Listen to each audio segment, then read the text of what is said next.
All right, you guys are going to love this Living Upstate segment. It's because our next guest is the son of missionaries to Australia, China, and the West Indies. He's a United States Marine Corps infantry combat veteran. He's kind of amazing, all right? A former police officer and federal agent. As a special agent for U.S. Capitol Police, listen to some of the security he worked for, Jamarcus. Nancy Pelosi, all right? He personally protected Hillary Clinton, the King of Jordan, all kinds of people, okay? And you are doing an amazing thing. You're also a security contractor for the State Department. He's taught high-threat diplomatic security to former Navy SEALs, Marines, Rangers, and Special Forces. The list goes on and on. Please help me welcome Andrew Wittman of Mental Toughness Training Center.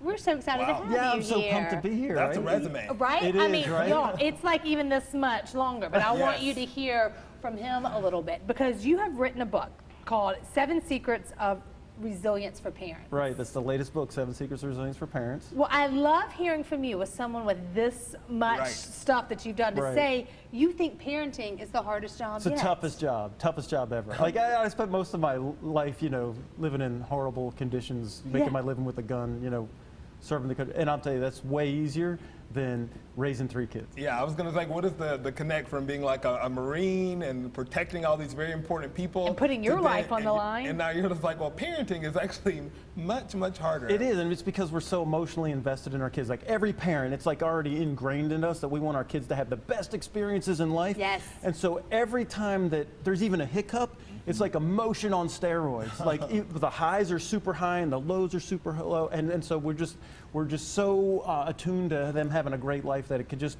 totally, you know, it could train wreck us every time there's a hiccup. And it's really not even a big hiccup, just any little thing could knock us out of the... Well, one of the things you say, and you start this in the book by saying you can't give anyone anything you don't have. Right, and so if I didn't have a $100 bill, could I give you a $100 bill? You may want to, but you couldn't give it to me. Yeah. So it's the same thing with, you know, with parenting, right? If you don't have resilience, if you don't have mental toughness, if you don't love yourself, if you don't accept yourself, and this is really the key to the book, like giving your kids unconditional acceptance. #1 need of all human beings is to be accepted. Yeah. #1 fear is rejection, right? And so I don't want to place performance stipulations on my acceptance of my kids. So I don't want them to ever think that if they don't do good, then I'm going to withdraw my acceptance. But a lot of times parents, they don't accept themselves. Right. And the studies show that 7 out of every 10 adults have low self-esteem, self-confidence issues. They haven't accepted themselves internally. So it's very hard to pass that on to your kids. You see so many people like trying to live out maybe their things that they failed at or they went through your kids. That's what I call the sideline parents, right? Like sports stuff where like you're an athlete, you know what I'm talking about, you're like, oh please shut up, you know. Like, you know that kid doesn't want to play that, or you're trying to live out they just want to play it for fun. They just want to play, right? And they don't want to be embarrassed on the field to be like, you know, that's my mom or dad up there screaming, losing their mind. She's flashing back to 1983 right now. Sorry, William. So your book about resilience, how do you define resilience? Like what is... Yeah, so a lot of people say it's like bouncing back from when hard stuff happens, but I don't want to be like reactive. I want to be proactive. So I always say it's taking control of my thoughts, feelings, and attitudes and actions, you know, proactively. If I can get control of my thoughts and my attitudes before pressure hits, then I can work through the pressure without losing my mind. Right. Or losing your cool, because how do you do it? Especially like, you know, I feel like, you know, sometimes you just get so mad, like right there on the thing, and it's like, all right. Right, so this is what I call being an emotional reactor versus a first responder, right? So all my law enforcement time, like, have you guys ever made a 911 call or seen one on TV? Yeah. Yes. Like, how do the operators answer the phone? Oh my gosh, you know. Tell me what's wrong with you, No, they're just like, 911, what's your emergency, right? So that's what we want to do is channel the first responder, the 911 operator. Like, we were just joking, like, out there.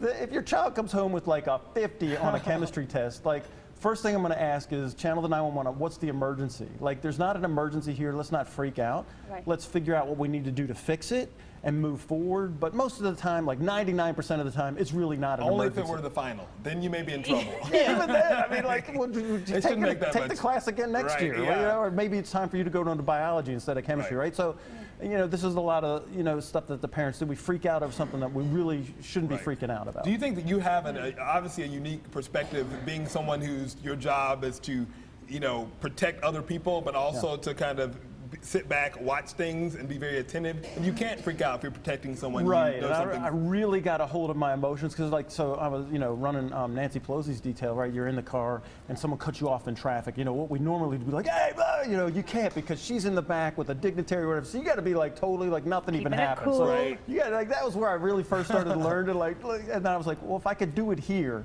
then I could do it. Right. You know, I mean, I don't need to act like the fool in front of my wife and kids when we're on the, driving home from Sometimes vacation. the kids will make you way crazier than that driver. Yeah, that's right. Now, are you available for Yeah. public speaking? I do. That's my main business is speaking, training, and then coaching, consulting, right? So that's what we do is we go into corporations and we'll do a keynote speech and then we do we turn that into a 1-day or 2-day workshop and then we do a coaching segment where it's like a 12-week, because that's really where you when you have to practice this stuff, and then we make course corrections. So yeah, that's what we do.